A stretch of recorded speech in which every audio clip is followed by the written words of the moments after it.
সুখের দিন অলরেডি শেষ। আজকে থেকে স্কুল শুরু হয়ে গেছে, যার জন্য ভোরবেলা উঠে পড়তে হলো। আমি উঠে পড়েছি, তারপর মেয়েকেও ডেকে নিলাম। দুজন মিলে একসাথে ছাদে গেলাম। একটু ছাদে এখন যে ভোরবেলার যে ওয়েদারটা এত সুন্দর, এত ভালো লাগে, তো দুজনে 2 মিনিট একটু বসে নিলাম। তারপর এদিকে টুকটুক করে কাজ করলাম, মেশিনে জামা দিলাম, মেয়ের বই টইগুলো গুছিয়ে ফেললাম। মেয়েকে বললাম তুমি স্নানটা করে নাও, ওকে আমি ভোরবেলা করে স্নান করি স্কুলে পাঠাই।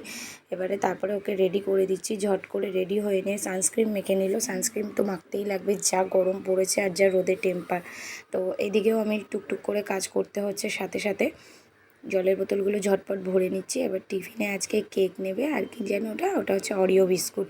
তো বেশি কিছু নেবে না, একটা বাসের টিফিন থাকে আর একটা স্কুলে খায়, আর পাকাটার সাথে দিয়ে দিতে হয়। যা গরম আসার সময় ওর লাগে, যাওয়ার সময় লাগে না। তো ও নিজে ভরে নিচ্ছে। আমার মেয়ে নিজে নিজে গোছাতে পারে, কিন্তু তাও একটু সকালবেলাটা আমি ওকে হেল্প করি।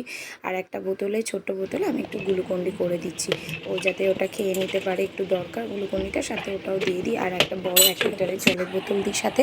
তো এগুলো নিয়ে ওকে স্কুলে যেতে হয় ডেলি এখন এই গরমের জন্য। চলো আমরা অলরেডি বেরিয়ে পড়লাম, ওকে দিয়ে আমি বাড়ি চলে এলাম। চলো আজকের মতো বাই, নেক্সট আর একটা ব্লগ আসছে, দেখতে থাকো।